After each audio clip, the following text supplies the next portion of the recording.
আমারে যে উহুদের ময়দানে দান দান শহীদ করে রক্তাক্ত করছে তুমি শোনো নাই?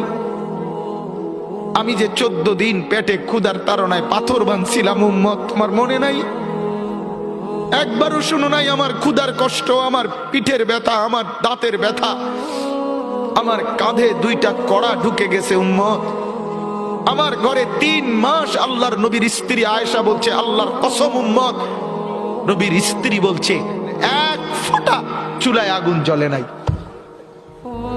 নওজোয়ান আপনারা বলেন বাপ, আজকে যাদের 1 বছর 6 মাস 2 বছর কোনদিন ফজরের নামাজ পড়েন না, দিনের পর দিন রাতের পর রাত যায়, এভাবেই 6 মাস, এভাবেই 1 বছর, এভাবেই 2 বছর, আপনি জানেনও না ফজরের ওয়াক্ত হয় কখন, ফজরের জামাত হয় কখন। মেরে মুহতারাম, আমার ভাই, আমার বন্ধু, বলো।